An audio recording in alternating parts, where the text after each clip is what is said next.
Hi kitty. Well, you're gonna be in another video. You're gonna be in another video. Have you been feeling really lazy lately? Are you just telling yourself, oh, I'm just a lazy person?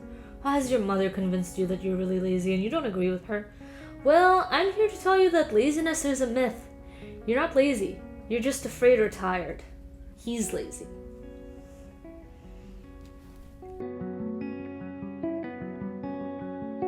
Hi, I'm Ria, and I'm a communications lead at a rising Y Combinator startup. On this channel, I will tell you how to excel in your first startup job by learning new skills, adopting good workplace habits, and networking within your company. My tea of the day is a simple chamomile brew because I've had a lot of caffeine today and I really shouldn't be having any more. I'm going to tell you a secret. It's really cold in my apartment today. It's winter here in the UAE, and believe it or not, it gets kind of chilly. And it's been really cold inside my apartment, so even though I look super professional up here, I'm actually wearing fuzzy socks. Ha ha ha ha ha. That is the magic of YouTube. So I got into an argument with one of the managers in my startup recently about whether lazy people actually exist. And he was saying that, this employee is problematic and they're lazy and they're not doing their work because they don't like working.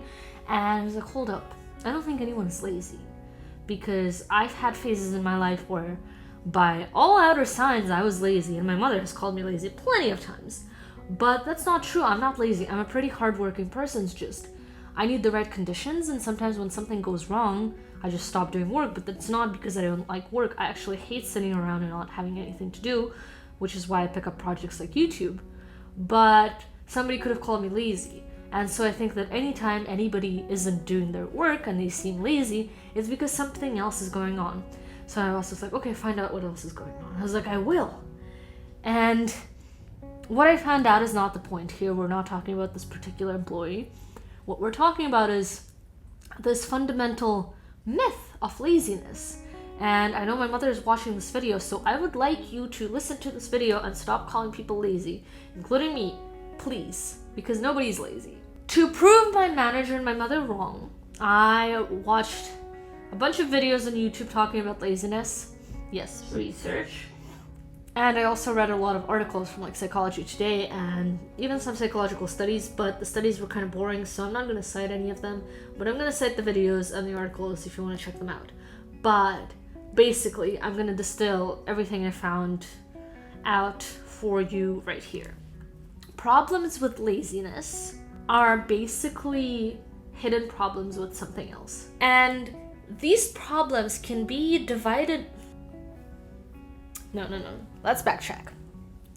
What is laziness? We say that somebody is lazy when they have the capacity to do something, but they're not just choosing not to do it.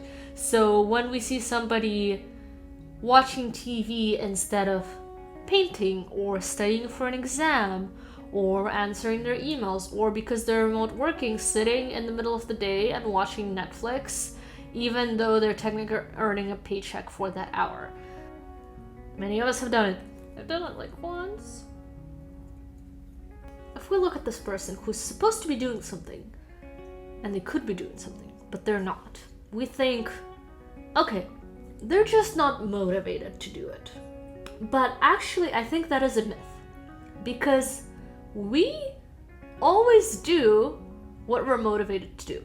And Ali Abdal actually says this really well. I just took a course with him about becoming a YouTuber, and he kept saying this over and over again.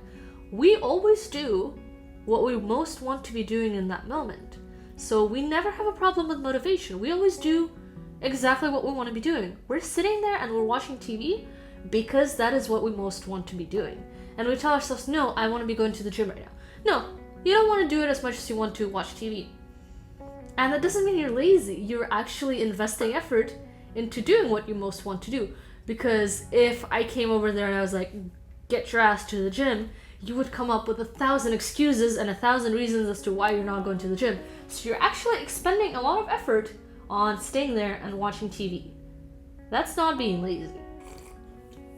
Which means that if we're faced with somebody who looks like they're lazy, something else is going on. And I think that all of these reasons fall into two camps. Problems with energy and problems with fear. Hear me out. You might be thinking, no, I'm just watching YouTube because I'm bored. No, you're not bored. You have YouTube and infinite entertainment. You're not bored. There's a million things you could be doing. Sometimes we're lazy because we're tired. It's our body's way of telling us to take a break. For example, if I don't sleep enough, I can't do half the things I normally do. I will sit down to write a video and I'll just be falling asleep. And my brain isn't working. I'm like, I just don't want to watch TV because that doesn't take expending that much energy. Maybe I'll just take a nap. And anyone watching me would be like, oh, she's lazy. But no, it's just, I need a break. We need breaks. And a lot of us have this unhealthy expectation that when we get our lives together, then we're going to work perfectly. We're just going to sit down at 9 a.m. and we're going to work nonstop until 4 or 5 p.m. And then we're going to go home and then we're going to take a break. But for those 8-9 hours, we're going to be perfect employees, just working. That's never going to happen. We, as humans, can't expend effort for that many hours in a row without taking any breaks. First of all, there's the lunch break. That is sacred. Please, please, please always take your lunch break.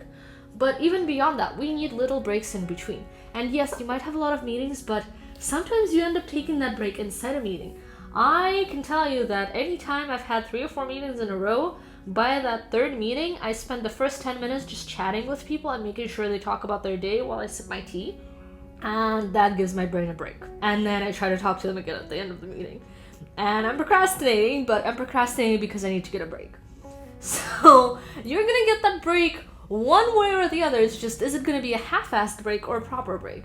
Because a proper break is gonna make you feel way more energized later on.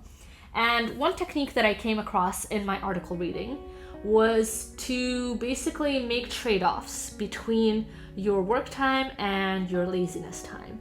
So you're allowed to be as lazy as you want. It's just you have to earn every minute of laziness. And they suggested that you work for 3 minutes for every 1 minute of break.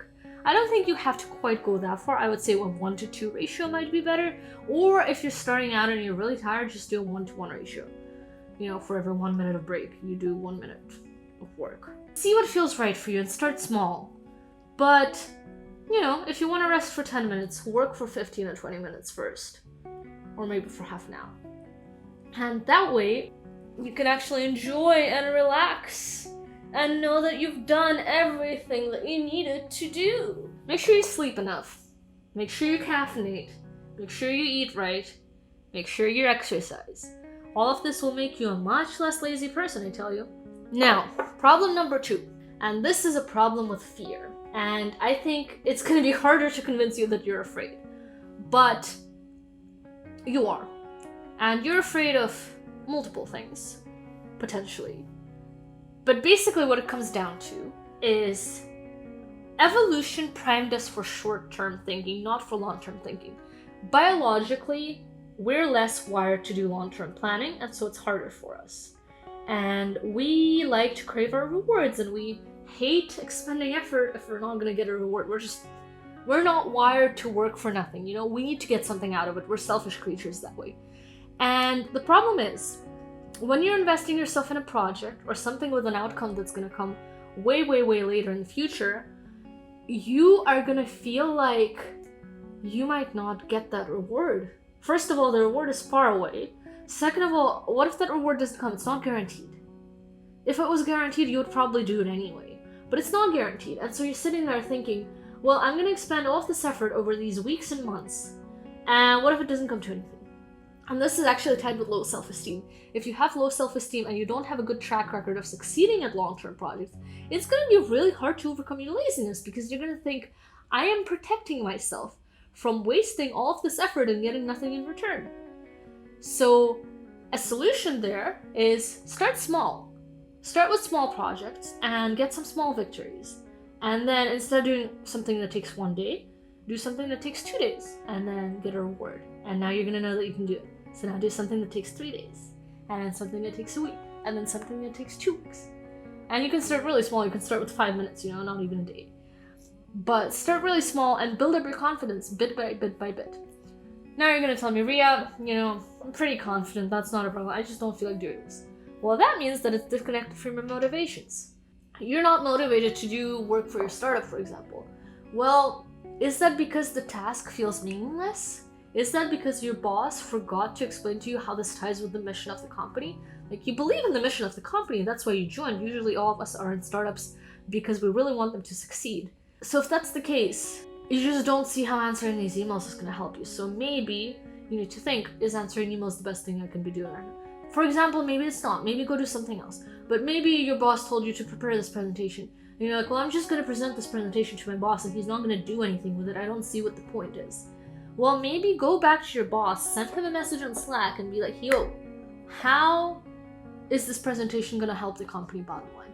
Don't be afraid to ask that. Bosses love these kinds of questions. That shows you care. And anytime you get a new assignment and you don't see the point in it, just ask. Or think it through yourself, but it's always better to ask. See my video about coaching.